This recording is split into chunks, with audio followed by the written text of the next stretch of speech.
지난 시간에 힐리 공식에 대해서 공부를 했었죠.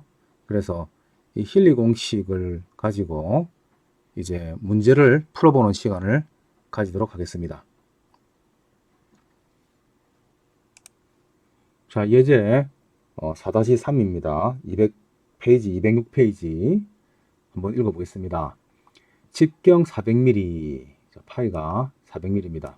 길이가 15m의 콘크리트 말뚝이 느슨한 모래를 통해서 촘촘한 자갈층까지 항타 시공되었다. 무게 30kN의 단동 증기 해머를 사용하여 단동식입니다. 1.5m 높이에서 항타하였고 H는 1.5m.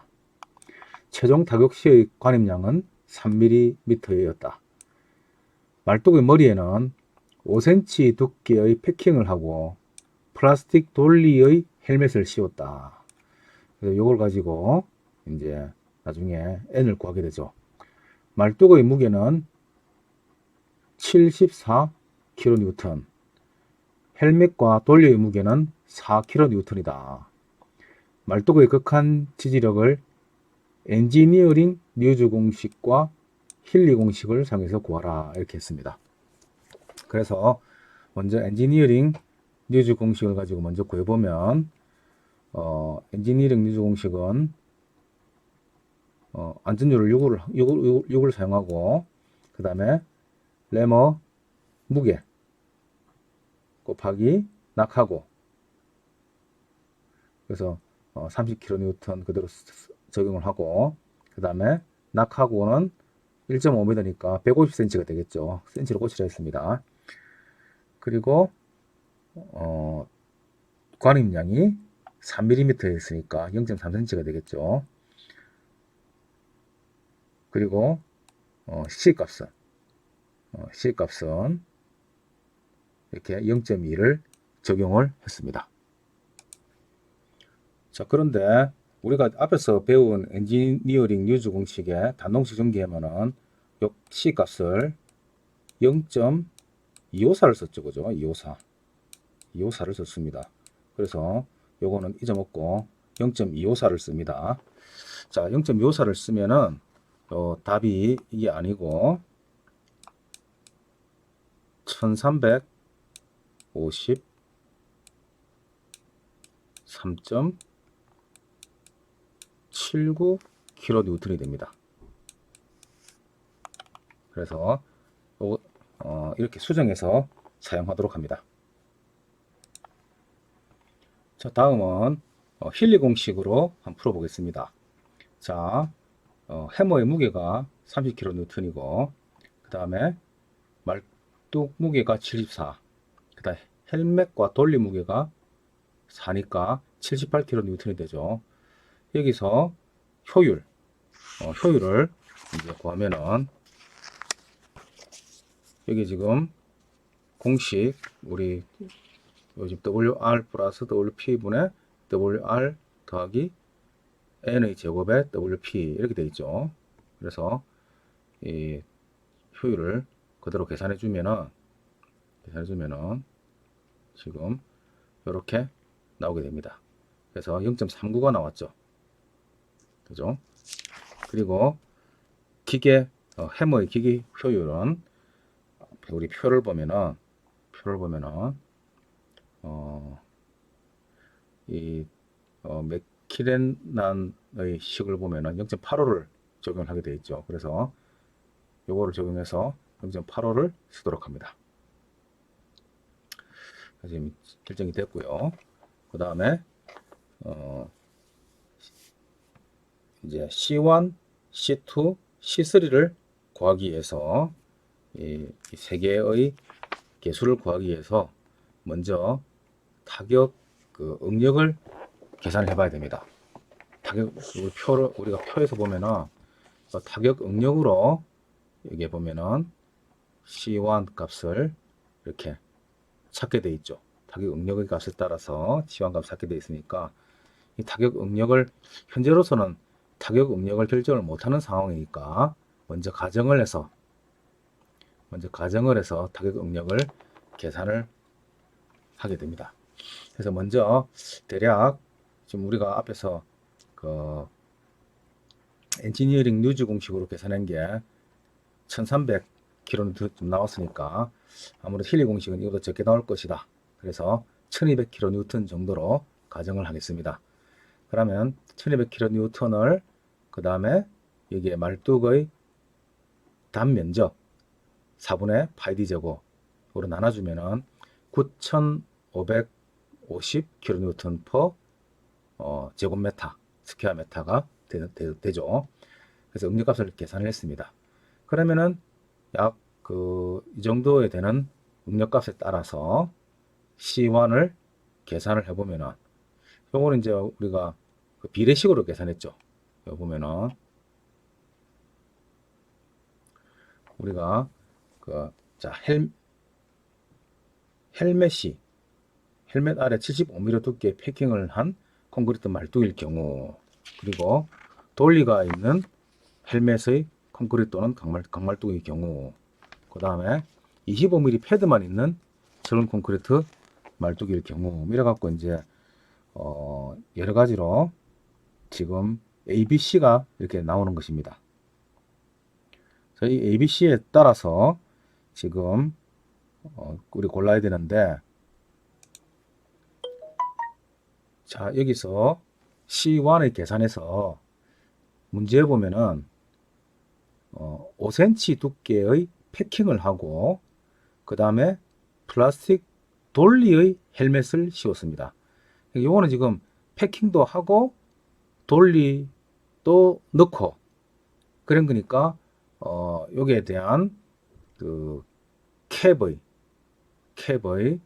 그 C1 값을 계산을 하면은, 자 보면은 A 같은 경우는 헬멧 아래 75mm의 두께의 패킹을 한 경우죠. 그죠? 그래서 75mm 패킹을 했을 때 그 다음에 또 우리 집 문제에서는 돌리도 했잖아요. 그죠? 돌리도 했으니까 돌리 부분도 또 이거 두 개를 더 해줘야 되는 겁니다. 자, 그래서 먼저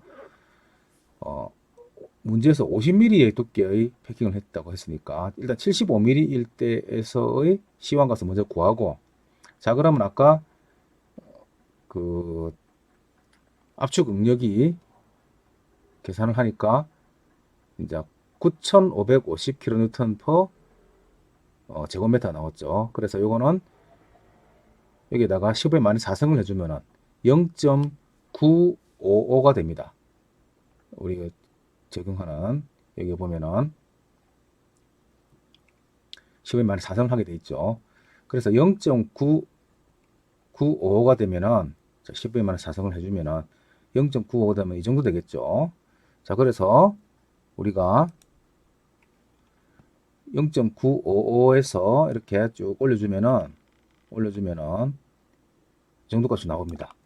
요 값을 계산해 보면은 약 5.5쯤은 나오죠. 그죠? 5.5가 나옵니다. 그래서 이때 5.5가 있고요. 자, 이 5.5인데 이 5.5가 75mm 두께에서의 5.5니까 문제는 50mm니까 여기다가 곱하기 75분의 50을 해주게 되면은 5.5에다가 75분의 50을 곱해주게 되면은 실제 50mm 두께에서의 C1 값이 몇 mm인가 나오겠죠. 그죠? 그리고 또 여기다가 또 돌리가 있기 때문에 돌리가 있을 때는 또 B 값을 가지고 해야 됩니다. 그럼 요때 돌리가 있을 때 B 값을 보면은 약 한 3.6점 되죠. 3.6 더하기 여기다가 3.6mm만큼을 더해서 6mm만큼을 더한 값이 최종 C1 값이 되는 것입니다. 무슨 말인지 아시겠죠? 그래서 다시 문제로 돌아가면은 여기서 C1 값을 구해보면은 아까 구한 5.5에다가 75분의 50 n값 더하기 요거는 A죠. A고 그 다음에 B값 3.6mm를 더한 7.27mm가 최종 C1 값이 되게 되는 것입니다. 그 다음에 C2 값을 또 보겠습니다. 자, C2를 보면 이거 똑같죠? 9.55 정도가 되니까 요쯤에서 이렇게 쭉 올려주면은, 근데 요거는 길이가 15m였죠. 그래서 이래 되니까 C2는 10mm가 됩니다. 그죠? 콘크리트 말뚝에 대한 거. 강말뚝은 요 밑에 그림 4.33을 쓰면 됩니다. 자, 그리고 C3도 마찬가지죠. C3도 여기서 9.5 정도에서 이렇게 올려주면은 이렇게 요 값이 한 3.4쯤 된다. 그죠? 요 값이 C3 값이 되는 것입니다. 그래서 방금 구한 7.27 그리고 10.5mm라고 이제 정확하게 구했네요. 그 다음에 C3는 3.3mm 이라고 세 개를 합치게 되면은 21.07이 되고요. 여기다가 원래식 나누기 2를 해주면은 그게 바로 C 값이 됩니다. 자, 그러면은 그대로 우리 그 실리 공식에다 넣어주면은 아까 앞에서 구한 EM 값 0.85, 또 EI 값 0.39, 그리고 또 지금 W 값, 이거는 이제 해모 무게죠. 30kN. 그 다음에 낙하고는 1.5인데 요거를 센치로 고쳐줘야 되죠. 센치로 고쳐줘야 되기 때문에 요때는 지금 밀리미터 단위이기 때문에 밀리미터 같이 하기 위해서 요거를 센치가 아닌 밀리미터로 단위를 같게 만들었습니다. 그래서 곱하기 3의 10의 3승이 된 거죠. 그 다음에 3 더하기 요것도 밀리미터입니다. 요거 밀리미터, 요거 앞에서 구한 C값 해주니까 아래 위로 단위가 밀리미터는 날아가 버리고 남는 거는 1102kN이 나왔습니다. 자, 그런데 이 1102kN이 앞에서 가정했던 값과 다르죠. 1200으로 가정을 했는데 두 개 다릅니다. 그래서 다시 수정을 해야 합니다. 자, 그래서 이제 다시 가정을 하겠습니다. 계산값이 가정값 1200kN과 다르니까 이걸 조금 더 낮춰서 QU를 1150kN으로 다시 가정을 하고 타격 응력을 구하겠습니다. 그래서 1150kN 나누기 요거 말뚝의 단면적 4분의 파이 D 제곱 해주니까 9151이 나왔네요. 자, 그럼 이 값을 가지고 C1, C2, C3 값을 다시 구해야 됩니다. 그러면 0.91이니까 다시 앞으로 가가지고, 자, 그래서 다시 그림 4.31로 왔습니다. 이번에는 0.91이니까 조금 더 아까 0.95보다는 더 밑에겠죠, 그죠? 밑으로 이렇게 되게 됩니다. 그래서 약 아까 5.5보다는 더 아래로 내려가게 될 겁니다. 그죠? 이 값을 정확하게 자를 대 가지고 정확하게 측정을 하면은 5.3쯤 나올 겁니다. 그죠? 그래서 여기서 나온 이 값에다가 이 값이 이제 뭐 5.3이면은 5.3에다가 곱하기 75분의 50을 하고 그 다음에 다시 B 값을 또 구해야 되죠. B 값도 좀 작게 나왔습니다. 그죠? 이걸 한 3.3이라고 하면 더하기 3.3 현 값이 최종 C1 값이 되는 것입니다.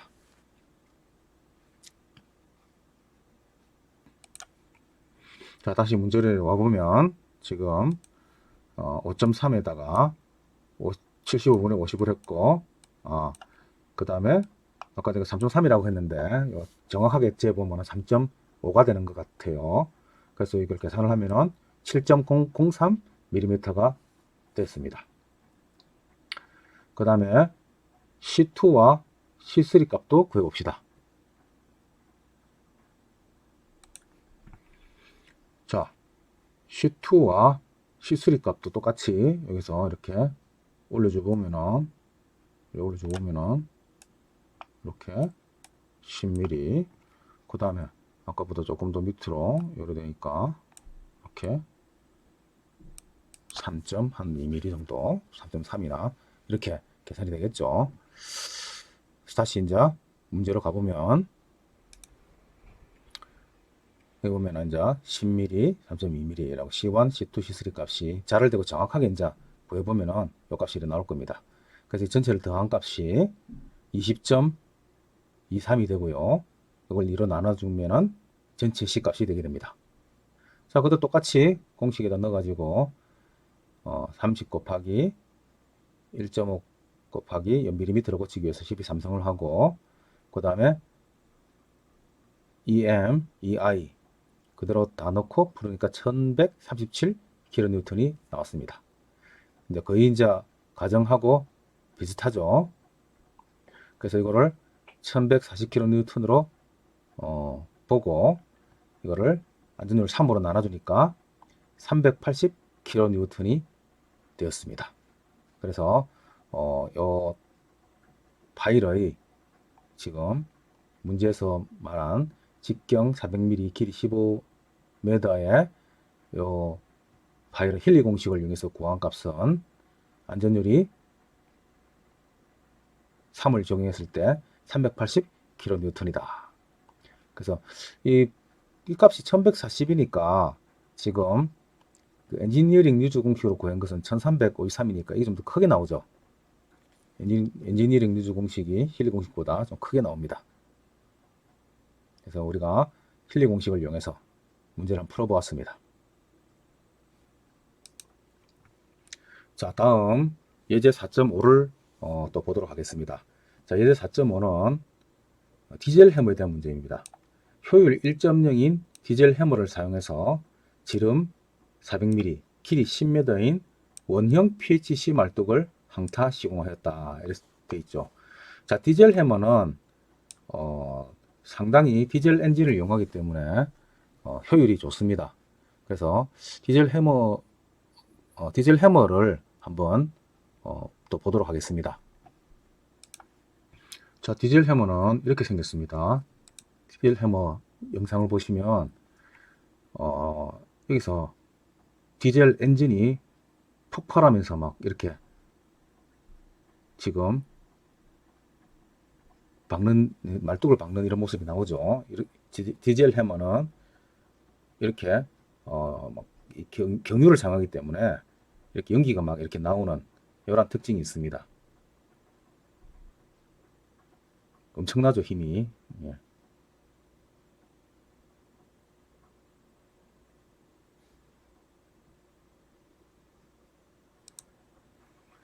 자, 다시 이제 돌아와서 디젤 해머를 봤으니까 디젤 해머로 문제를 한번 풀어보겠습니다.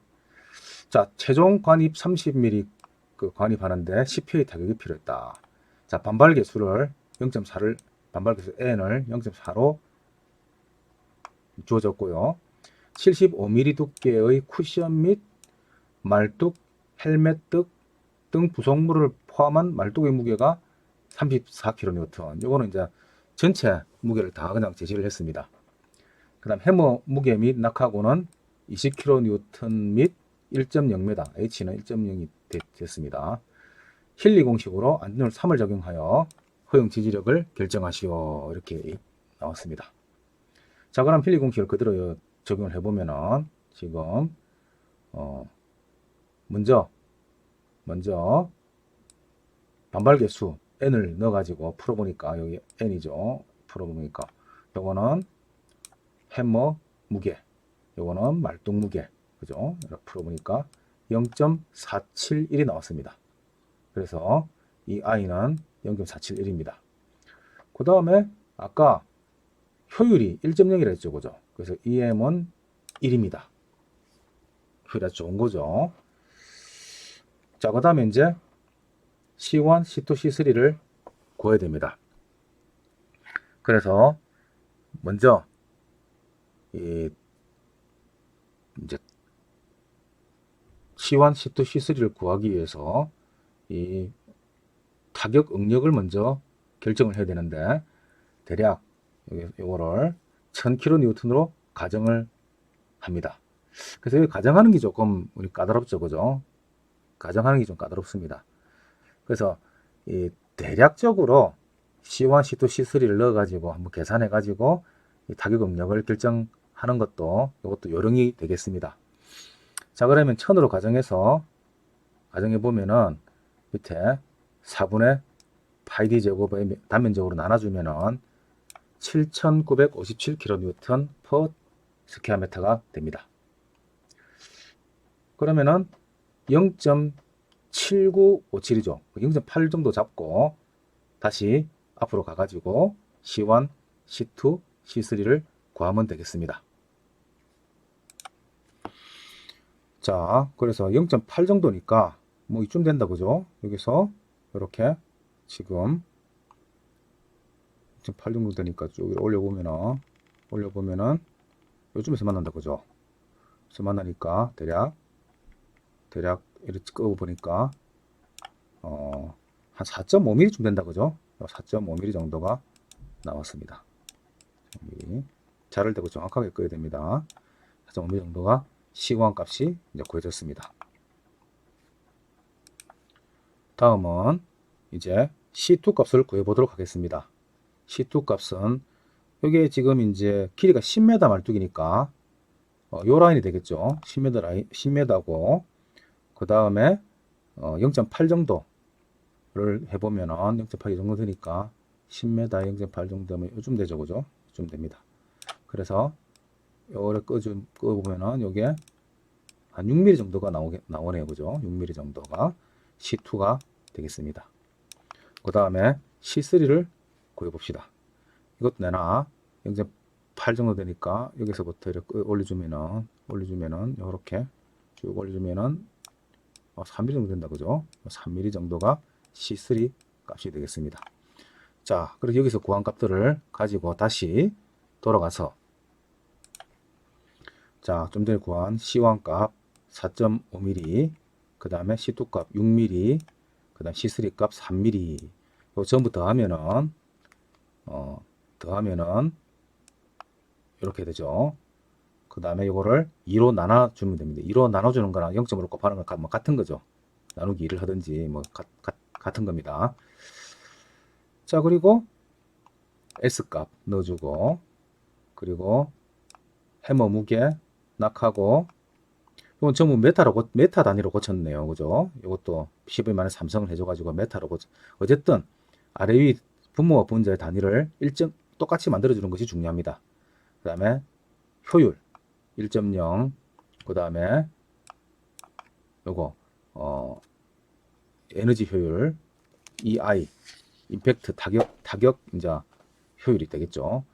그래서 이게 0.471 넣어주니까 966.7kN, 거의 뭐 이걸 가정하고 비슷하게 나왔습니다. 그래서 대략 가정값과 맞았다. 그래서 이거를 가정값이 1000이니까 이 1000을 3으로 나눠주니까 333kN이다. 이렇게 결정을 했습니다. 이 정도를 가지고 뭐 맞았다고 하기는 좀 그런데 여기서는 이 문제에서는 그냥 맞다고 넘어갔습니다. 사실은 뭐 꼼꼼한 사람은 이걸 더 줄여갖고 다시 하겠죠. 정확하게 계산하기 위해서 줄여서 다시 할 겁니다. 그래서 이거는 아무래도 조금씩 이제 사람마다 답이 끝다리가 좀 다르게 나올 수가 있는 그런 문제라고 할 수가 있습니다.